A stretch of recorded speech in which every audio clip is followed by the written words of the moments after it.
What's up guys, Volt here bringing you a brand new Fast and Furious car remake. In today's remake, I'm bringing you the 1997 Mazda RX-7 that Han drives in Tokyo Drift. Basically, it is a Banshee RS. I know you've seen one of these builds before with the RS, which was based on a Mazda RX-7 that Dom drove in the very first Fast and Furious movie. But this is a more, I would say, iconic RX-7 than the Dom one, anyways, in my personal opinion.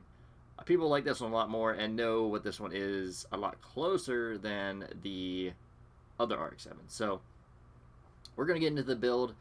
It's a very sought after and beautiful build, by the way. Not too expensive, but again, we start off with all our stuff by the base price, which you go to Travel Transport website, you go to the Benny's original website, and you go to the stock inventory, and you're looking for the Banshee or the Bravado Banshee, which is going to cost you about $105,000. Once you're done upgrading it, it's going to cost you, I would say, upwards of about $500,000 or $600,000, give or take. That is with the upgrade fee alone. Now, let's get inside and customize the beauty. As you see, pull in, and the Bravado Banshee 900R is in the super category. You're wondering, why is it in the super category? I don't know. That's just what Rockstar did. But, yeah. As I go over all my videos, I go over the overall look, the visual aesthetics, and the basic design of the car and how it's portrayed in the movie and or game itself. Anything else I don't go over is completely up to you. I just have a few staple things that I do like to go over for interior-wise, and yeah, it depends on how much money you want to put into this car or how much money you want to spend. So without further ado, let's get into the build. So to start things off, I'm going to pretty much make a drift build. And I'm going to show a little bit of drifting at the end of this video too, that show you that this thing does drift. So you can have some fun with it if you actually practice enough and get into it. So first off, armor. I always put no armor on because it puts more weight on the car and you want to be as lightweight as possible. Brakes, I don't put any brakes on either because, I mean, you don't really need them. You can put brakes on if you wish, but I never put any brakes on my drift builds. For the bumpers, I went with the bolt-on arches. I think they fit the best. It kind of gives it a wide-body look, but, you know, it kind of gives it that wide-body look, and the front bumper is kind of bolted on, which does suck. I wish you could get rid of the bolts, but it does, I think, fit a lot better than the stock variant. Well, moving on from there, we're going to the exhaust. For the exhaust, I went with the chrome-tipped exhaust. He has one exhaust on the right-hand side, and what better one to choose than this one? People I've seen on YouTube put on like the twin carbon can or things like that. No, you want the one single exhaust. Yeah, it's not sticking straight out the back, but it is at an angle, and it's not like the cannons. No, it is just the single chrome-tipped exhaust. So you want to put that one on. I think, again, it looks the best, in my personal opinion. So, there it is. From there, we go on to the fenders. You want to take the rivetless rear arches. This way, it gets rid of the rivets on the rear end. As you can see, they go disappear, and it looks a lot cleaner. A lot more of, basically, the body style is just like that, instead of it being a bolt-on design. Okay? From there, we move on to the hood. You just want to keep that hood stock. It does have a intake hood, just like this. And again, if you put on like the bolt-on archers or anything, it's gonna pretty much put on bolt-ons, which you don't want on the side, and that just ruins it. As you can see on the fenders, it just ruins it. So just keep saving yourself a little bit of money by keeping it stock. From there, we move on to the interior. Now, there's no ornaments. Don't even put one on there. It's just a waste of money. For the dash, I went with none. It's pretty much a stock dash for the most part. He didn't have a, you know, e-brake that is actually a big giant handle like that right there, so just keep it stock, easy. For the doors, he had no special doors, just basically a random, like just a normal car. It's not a random car, it's just a normal car, basic doors. There's no like removable doors or no carbon or anything. For the seats, I went with the carbon bucket seats. I think they look the best, and they kind of get like the black back of it. I didn't go with the painted design, I just went with the carbon. I think it looks better, and it just kind of blends in with the interior a little bit more. For the steering wheels, I went with the Apex Clubman. He has two NOS buttons on the steering wheel, and this is about the closest one you can get, other than, you know, it having the Bravado logo right in the center. I think it looks pretty damn good. For the light color, I went with Sunrise Orange. His lights are just like any other lights. The background's completely black, and then the numbers and the dashes are actually like increased by the light, like an orange or reddish color. I thought sunrise orange fits the best. Another thing you could probably go with is probably like a red if you really want to go that route, but I went with just a sunrise orange. I think it fits closest to the pictures I'm going to be showing on screen, so yeah, there's that. After that, we move on to the lights. You want to make sure you keep the headlights stock. Don't change anything on the lights. I mean, they look like they're Xenons already as is, so just don't change it. No neon kits on this car, which is kind of a shock. I was expecting to have at least a neon kit on some of the cars in Tokyo Drift, but they never did. From there, we move on to the livery. The black two-tone is the one you want to get. It is literally the exact livery, or, I mean, almost exact livery from the movie. And you put it right on this car, it fits perfectly. As you can see, it's in here. There's such good lighting in here, too. Wow. Makes the car look even better. But yeah, that's what the one you want to put on is the black two-tone. I know for the very first one, we did the Stoplight Racer graphics. And we also did this one for, I believe, Suki's build as well.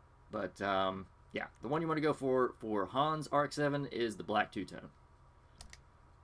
Moving on from there, we go to the plates. Now, again, I just put on the blue and white 3, which I think kind of reminiscence the best of the Japanese type plates.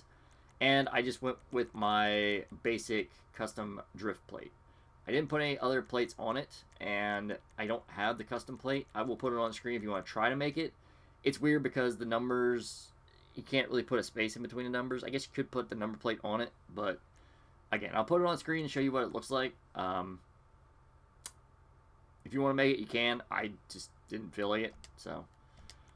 From there, we save respray for last. We move on to the roof. You want to make sure it has a roof. You don't want to remove the roof. It wasn't a convertible. It actually had a roof. I wish we could get rid of that roof scoop, but, you know, that's just how the Banshees build, unfortunately. From there, we move on to the skirts. You want to make sure you put street skirts on. They go straight down the side. They do have a bolt-on design, I know, but these all have, like, an angle design. You want a straight-down design to keep the body, like, symmetrical with, I would say, the rest of the body, like the wide body part, anyways. This just doesn't look right, and it doesn't even come close to what we're trying to recreate. I just think that the street skirts fit the best. Even though they're bolt-on, it's the best option we got. From there, we move on to the spoiler. Now, you want to go with the mid-level spoiler. This is the one I think comes closest to his design. I mean, you could go with like a drift wing and stuff, but I think that this one is the closest one because the actual spoiler is a bit more spaced out for the bottom parts. See it one there and one here. Instead, this one's a bit closer in. And yeah, I just think it looks the best. I wish it was a little bit higher, you know, a little bit better design, but again, it's Rockstar. What are you gonna do? From there, we go to the suspension. Now, again, I said I'm going over pretty much the visual aesthetics, but I also am going over my drift build. So street suspension is what I go with for this car. And why I don't go with sport suspension, I just don't feel like it. I think street is good enough, low enough as is. For the tailgate, I went with the smooth rear deck lid. This kind of smooths out the back so it doesn't have this little lip here. I think it looks stupid, and it doesn't look like a Mazda then. It looks more like a Banshee. So you just get rid of that, and it just makes it like a smooth back, so it does look more like an RX-7. Or a Honda 2000. Moving on from there, we go to the wheels. Go to the wheel type. You want to go down to the sport category. And you want to go to the chrome rims, and you want to put on the Wangan Master rims in chrome. Now, I have these for free because I did a lot of the heist stuff. If you do, you can look on your awards in your options menu, which is on the start menu. You can actually find out what you need to do to get these for free. I got a bunch of different tires for free, or different rims for free, but these ones here are free. They're probably going to cost you roughly about $50,000 to $60,000, I would say. But these are, I would say, almost spot on to what they should be. Wheel color, since they are chrome, you can't change. Don't worry about that. Tires, there's no special tire design on his tires, so don't worry about putting that on. Save yourself an extra $5,000. Tire enhancements, I didn't put bulletproof tires on because you want to save money on $25,000. And it's a drift build, so why would I put bulletproof tires on a drift build? That way you can't stance it. That would be stupid. Tire smoke, make sure you have no tire smoke as well. And for the windows, I just kept it stock. He didn't really have any tint on the car at all. I guess he did have a little bit dark in the back, but I mean, if you wanted to, you could go with light smoke, but most of the pictures I've seen is none. So again, light smoke or none, your choice. Moving on from there, we're going to go to the very last thing, which is the respray. I'll see you guys back in 2 seconds to show you how I remake this, and I'll see you guys in a rolled steel. Alright, we're back, and as you can see, the two-tone is still on. As you can see, we're in a rolled steel, and I'm going to show you guys how to recreate the color that I just showed you. Now, again, it's not anything special. It's not a special crew color or anything, so you guys don't have to worry about that. So most of you guys should be able to make this if you have the money. If not, you know, you can make little bits at a time as you work on getting money and, you know, put the rims on and then get a little bit more money. You can put the livery on and a little bit more money. And, you know, just work your way on building it to complete your collection or to add it to your collection or just to have it in general. It's a good-looking car, in my personal opinion. But yeah, so we go to primary color. We go to classic. You want to go down to the oranges, and you just want to put on the basic orange. That's all you want to do is just put on the basic orange. From there, we move on to the secondary color. Now, the secondary color does change a few things on the car. Mainly the stripe down the middle, which you don't see right now, and the top hood scoop, as well as the stripe on the back. Now, unfortunately, this is where it kind of gets a little crappy. To kind of make it blend in, I wanted to do an orange because that would actually make it a lot better because the back end is completely clean.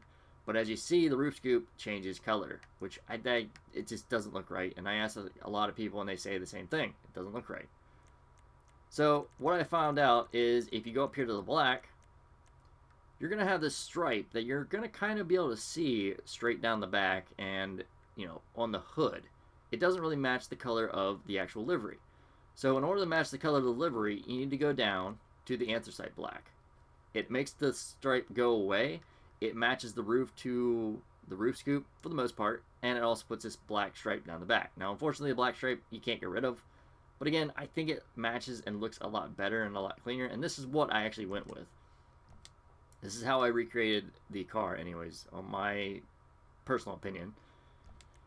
And trim color, you just want to keep that graphite. It's just pretty much, you know, a basic trim color. And I don't even think it really changes much other than the seats. So.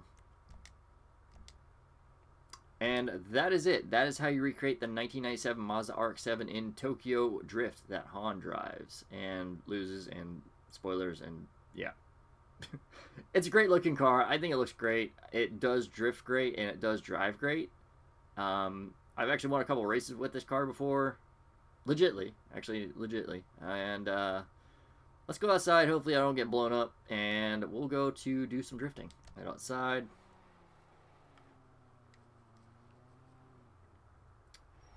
Thank goodness it is bright out.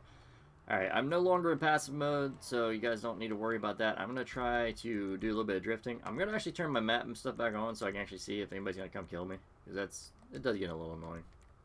I'll keep the phone alerts out, that's fine. There we go. Again, I am in a public session. I do most of my remakes and my videos in a public session, so if you guys see me in a public session, try not to just kill me, please. That's all I ask. I don't come into GT Online just to, you know, kill people and ruin people's games. So, alright, in order to stance this car up, you're going to need to do two things. You're going to need to have bulletproof tires off, which means don't buy them. And you're going to need to shoot it in this back bumper right here. If you shoot it in the back bumper close to the wheel well, it should drop twice. Once. And twice. There we go. And in order to stance it, I usually shoot it right between the fender and the body. So like right about here. And it'll drop twice at the front. Once. Twice. You used to be able to shoot it right in the middle of the wheel, but they changed the handling on this car many times. Same thing on this side, back to bumper and the front bumper as well. Once. Twice. Again, they changed the handling on this vehicle a lot. I don't know why. It's just insanely that they did that. But, you used to be able to stance it in the normally, now you gotta kind of stance it weirdly, which, if that makes any sense. Alright, so we're done with that. I also use a suppressor when I stance my vehicles because it makes it a lot easier to not alert and not get cops, so. I don't think I can go in passive mode. Yeah, I can go in passive mode. Alright, well, we're gonna see if we get blown up. Hopefully we don't. Car's not smoking, so we're in good shape. We're just going to take it around this track real quick. This is one of the tracks I do in free mode. If you guys don't know, I do a lot of free mode drifting. And I just want to show you guys, I kind of proved the idea of the ZR380 drifting. I just want to kind of prove that this thing does drift too. I can't hear anything though, because I have no sound. So this is going to be a little bit more difficult. Most of the time I can hear the revs and everything, so that wasn't too bad. But I haven't drifted it all today, so, well, there goes that. Alright, I'm going to try to be quiet. Hopefully I can do a little bit of drifting. If I mess up, I apologize. But again, I haven't drifted at all today. I haven't gotten my handling down all that much today. Plus, I have no sound. Most of the time I hear when I'm going to double clutch or, you know, mid-drive speed boost or, you know, I can hear the revs going. But I won't be able to hear anything. So, wish me luck. Hopefully it works out good.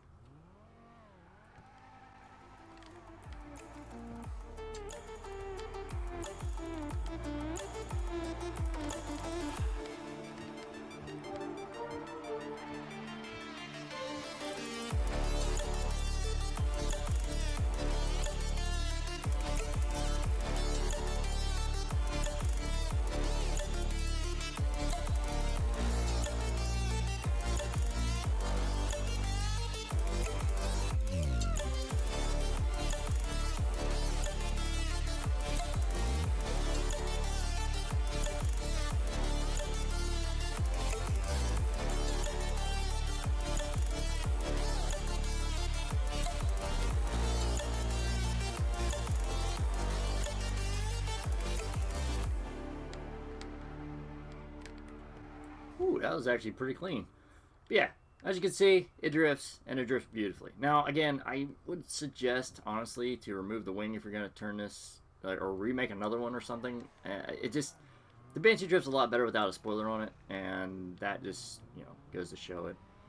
You can drift this without, you know, through streets as well. Excuse me, sir. Oh, man. But yeah, that is how you recreate Han's Mazda RX-7, the 1997 version, which is, again, one of my personal favorite RX-7s. I actually like it a lot better than Dom's, just because, again, it drifts. I mean, in the movie, I know they had to, in order to actually make the car drift, it had so much power, they actually had to remove all the tread from one of, like, the back wheels, I believe, or something like that. I watched a video on it not that long ago, but anyways, yeah, that's pretty much it. So, I think that's where we're going to be ending today's video, guys. I hope you guys did enjoy. If you guys did, don't forget to smash like, subscribe if you are new. Oh, I messed up. And follow me on Twitter. It's down in the description below, and you'll be the first to know when I go live or my my streams go live. With all that being said, I hope you guys have a great day. Don't forget to... What in the world was that? Okay. With cars popping out of nowhere, I'm just going to say, I hope you guys have a great day. Thanks for watching, thanks for tuning in, and I will catch you guys in the next one. I'm out. Peace.